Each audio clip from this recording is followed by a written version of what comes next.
Okay, let's just bring our awareness into our body. And just while we're waiting before we really begin, just start to settle our own mind, becoming aware of our posture, being mindful of the Varachana 7-point, or is it 8-point posture. Our legs are crossed. Our hands are in our lap with the shape of a teardrop. Our shoulders relax back so our heart is open. Our neck is straight, our chin is just slightly tucked down a little bit, but not a lot. Our tongue is behind our top teeth, on our top palate. And our eyes are just resting gently. The lids are not pressed, they're just resting gently on each other, which means there might be a bit of light coming into our eyes. Just becoming aware of our breath.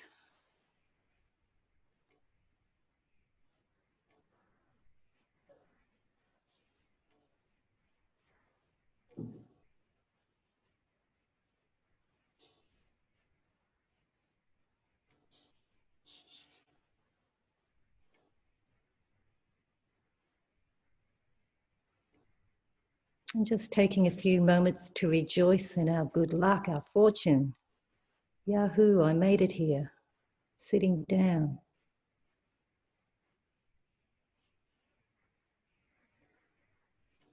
I'm going to spend the next 30 minutes here in this spot, in the present moment. Nothing to do because I'm here. Everything can wait until later now. Allow yourself to relax. Breathing in, you smile.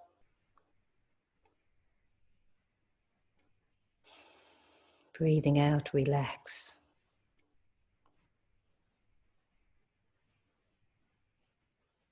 Smiling, breathing in. Breathing out, relax.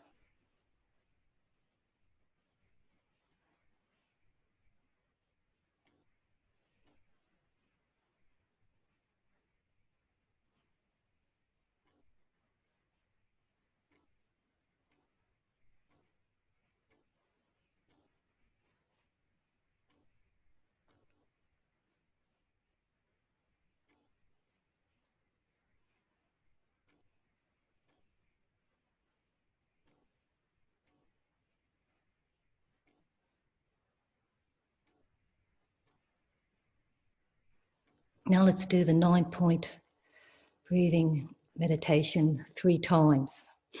I tend to like to do it twice deliberately, blocking each nostril. And then the 3rd time I just relax and do it in a more relaxed manner.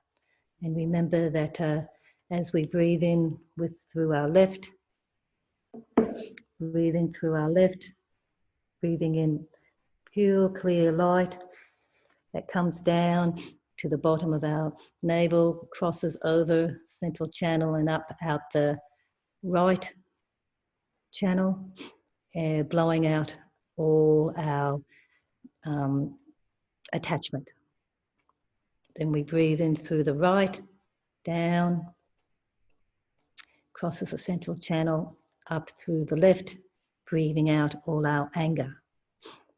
And then breathing in both nostrils, down through the middle, crosses over, comes up the central channel, breathing out all our ignorance.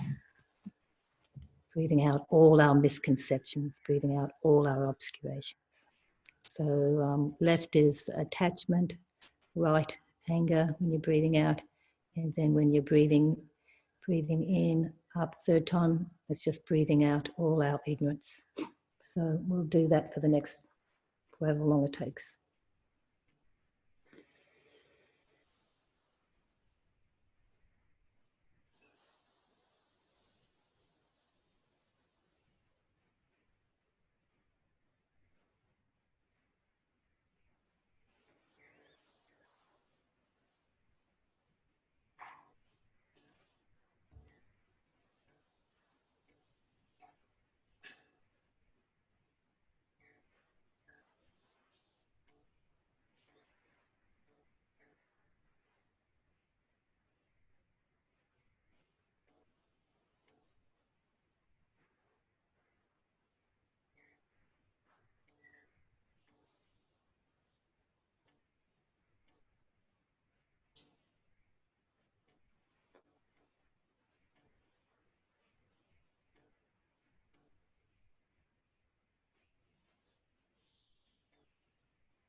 Staying in the moment with the 9-round breathing.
I take refuge.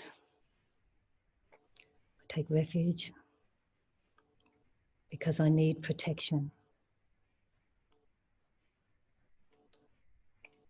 Because my mind is clouded with obscurations, bad habits, mental afflictions, karmic predispositions. I need help. This is why I take refuge. Let's really contemplate this for a few moments.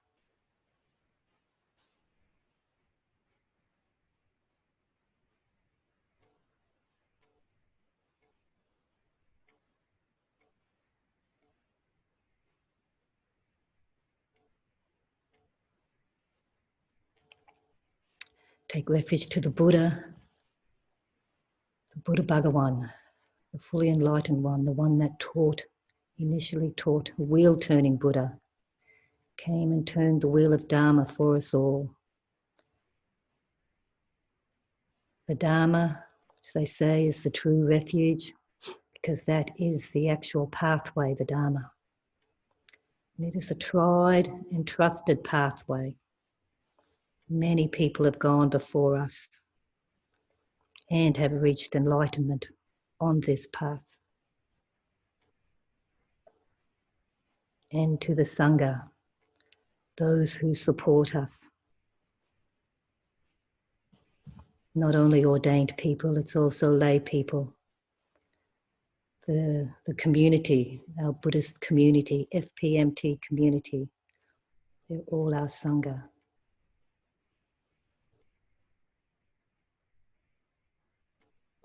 Until I am enlightened. Taking a deep breath, know you have the capacity, develop the courage and the strength to do this, to take refuge in the three jewels till enlightenment, so that you can be of benefit to all transmigratory beings, all our dear mothers in all the realms.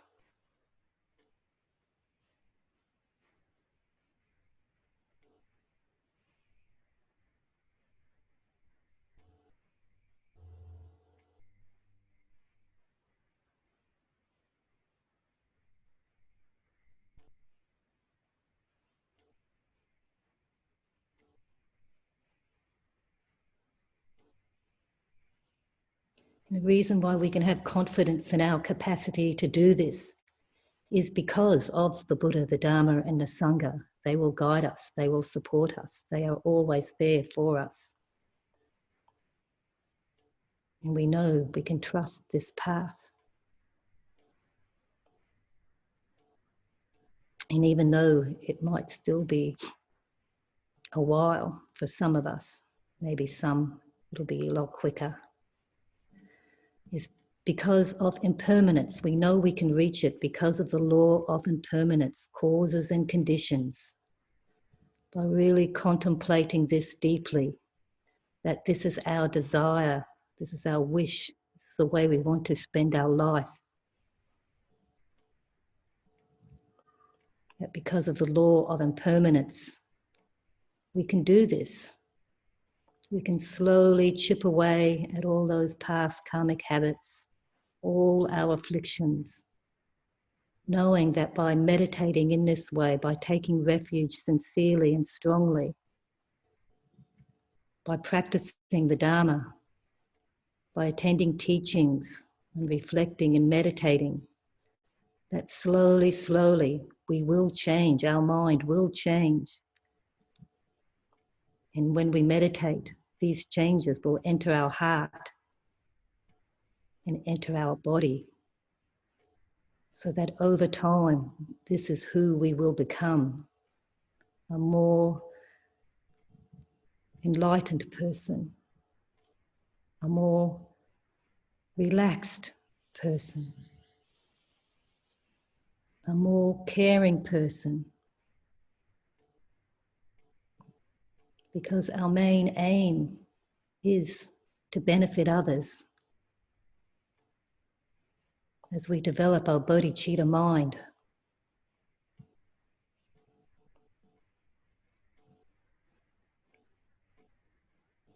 and we're developing our bodhicitta mind, we know that everybody, they've been our mother. And I mean mother in that broad sense of being a caring and nurturing person. I think fathers, and we all have that capacity, whether we've had kids or not. Just really putting somebody else's well-being before our own, that we will do anything for it. I think people do this for animals too. They don't have children, they have dogs. My sister has rabbits.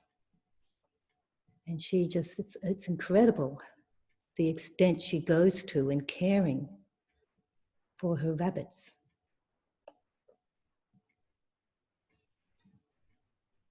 Who have been her mothers, of course.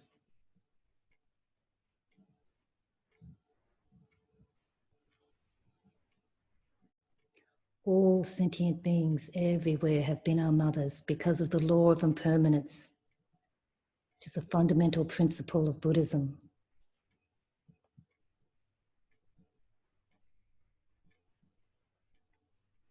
That's why we can confidently see all beings as our mothers, as someone who has been incredibly kind to us.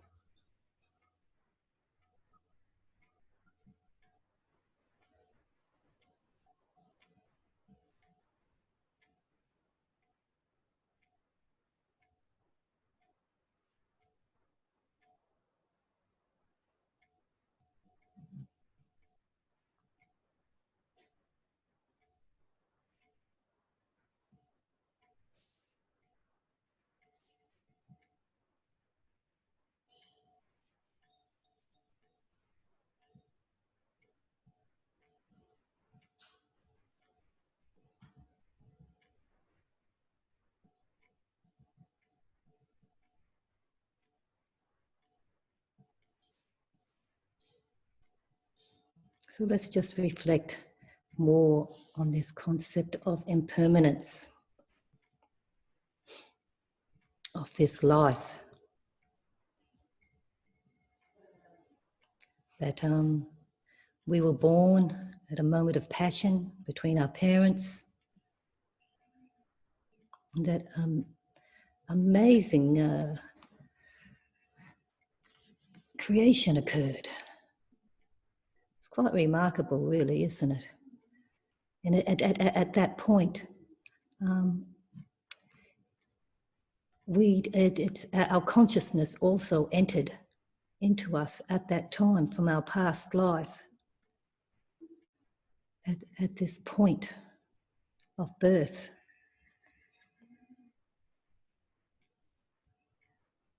From the bardo we came.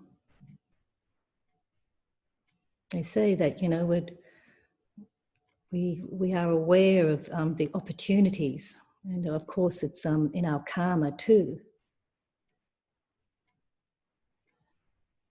And that we all chose, or it was our karma, to have our present conditions, our present family conditions.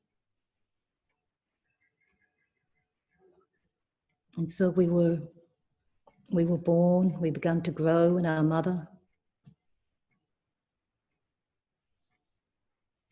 And as we grew bigger, we began to develop some awareness. Sure, we heard noises, sense of warmth.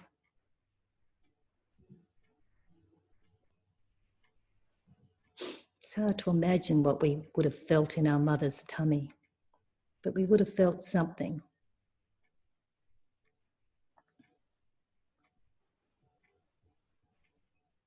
And then we were born. Can you imagine that process? Dear little sentient being, me, being pushed out.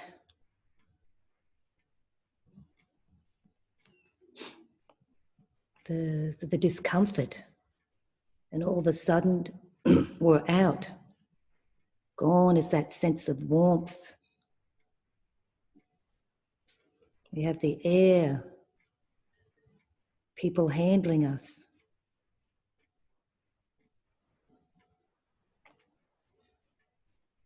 It's a wonder we all don't scream and cry when we're born. It must be quite traumatic.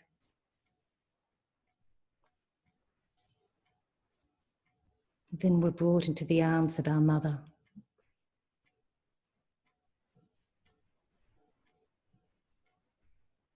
who is just in awe of the wonder of it all. If you've ever been at a birth, any birth really, it's just such a wondrous, wondrous time.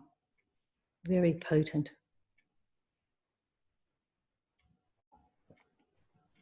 And then we start growing. And our mother, our parents, always there for us, attending us day and night.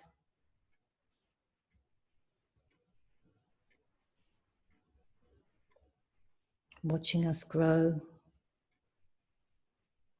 wanting us to grow, doing what they can to keep us comfortable. And slowly we grow. The toddlers begin to run around. I mean, I don't remember any of this. I'm just sort of visualizing the wonder of my own kids or kids that I see. So incredible how quickly we grow. Day by day, that young stage, we see changes. Then we become a part of the school. Off to school we go. All the changes that occur then. There's constant change. I remember for myself, it was quite a struggle.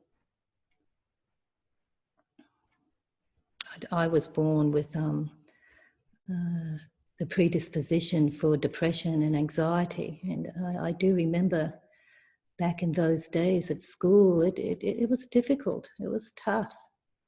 Never my fault. Always stuff happening out there. My parents, I used to blame a lot on my parents, on people around me.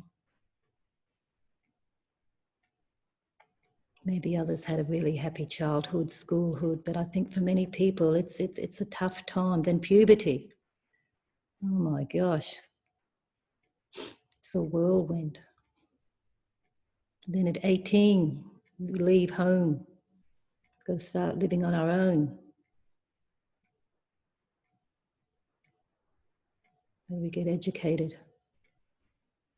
Or we start working. Or maybe we don't leave home. Many people don't these days. And we progress through this life. Always changes. Nothing stays the same.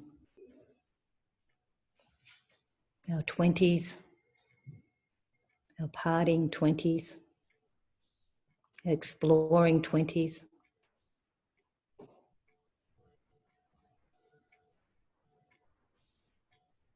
Remember back in those days too, things seemed to drag. I used to get bored back then. As we slowly get older, our sense of there's no time for boredom. There's always so much to be done. And that's just for this life.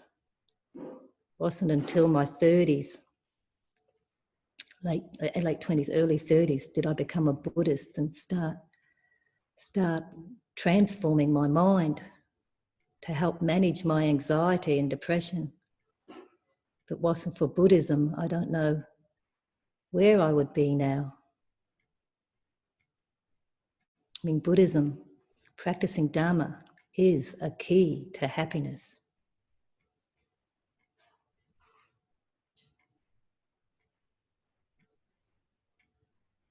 And just think back to your Dharma life, your Dharma experiences, when you finally found Dharma. The slow but definite progress that has occurred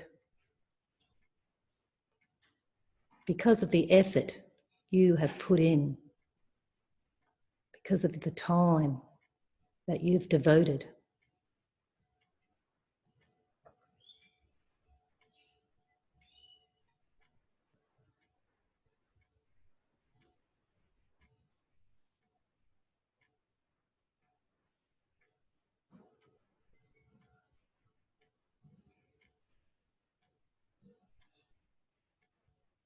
I mean, finally, we got all the leisures and endowments, all were lined up perfectly for us, particularly us here who live in Australia.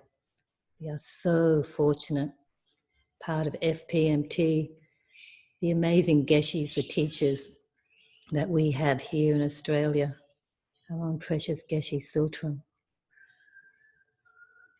So fortunate. He is always here for us.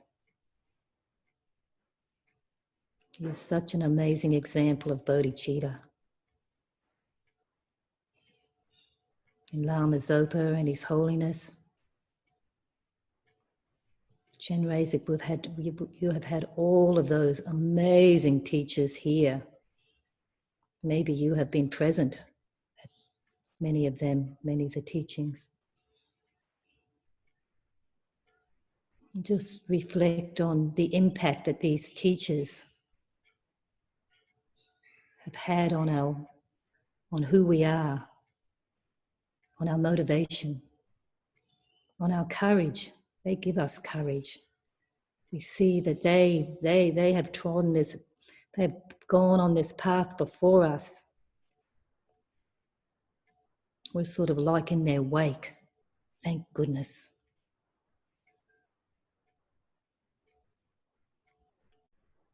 Me, I'm being dragged along in the wake. I just keep up, but I'm there. I'm trying.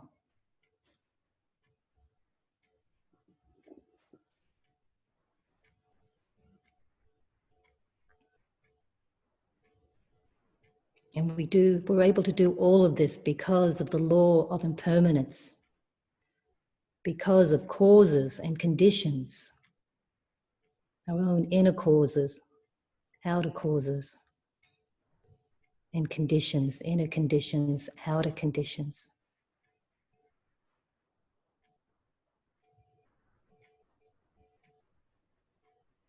And because of our karma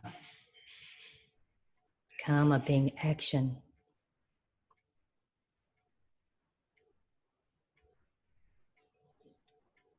And the karmic seeds that we are putting down when we meditate like in this way, with such sincerity, wanting to develop bodhicitta for the benefit of others.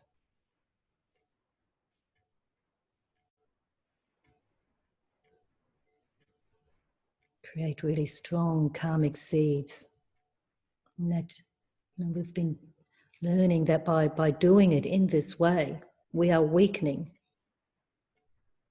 the other seeds, the seeds that are opposite to these.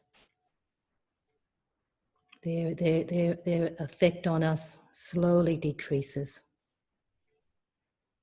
because our determination, our courage, and our own inner strength to really practice Dharma sincerely with all our heart for the benefit of others, our kind mothers who gave birth to us, who brought us up. Again and again, this has happened to us.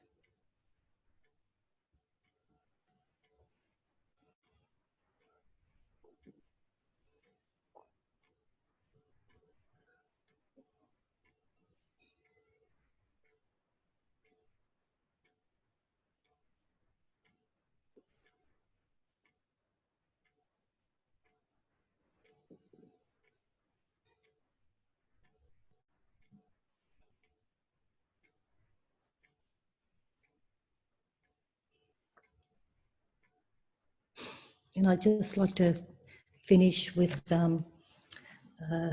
we do the Guru Puja here every day. It's just such an amazing thing to be able to do every day. I love it. And at times we do the 10 Kadampas. What's it called?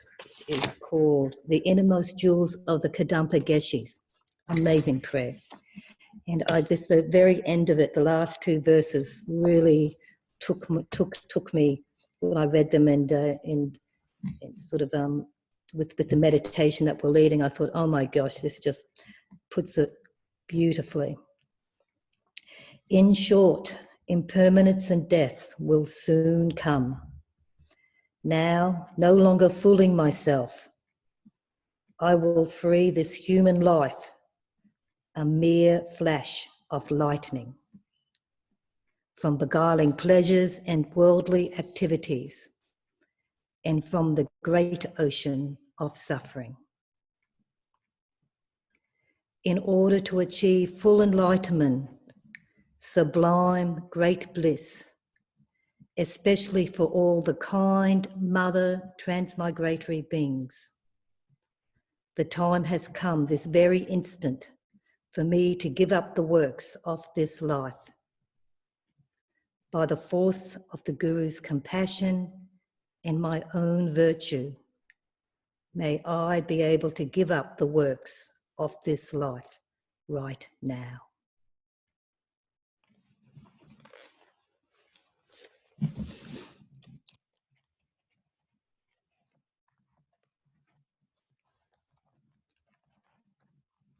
May the supreme jewel of bodhicitta that has not arisen arise and grow, and may that which has arisen not diminish but increase more and more. May the supreme jewel of the wisdom, understanding emptiness that has not arisen arise and grow, and may that which has arisen not diminish but increase more and more. The wish-granting, wish-fulfilling jewel, source of every single benefit and happiness in this world, to the incomparable, kind, Tenzin Gyatso, I beseech, may all your holy wishes be spontaneously fulfilled. You who uphold the subduer's moral way, who serve as the bountiful bearer of all, sustaining, preserving, and spreading Manjanath's victorious doctrine, who accomplish magnificent prayers honoring the three jewels, Saviour of myself and others, your disciples, please, please live long. May you all have comfort and well-being, and thank you for joining me today. And stay tuned because Geshe Sultan will soon be on his way down. Here we go. Thank you, Choing. Thank you, everybody.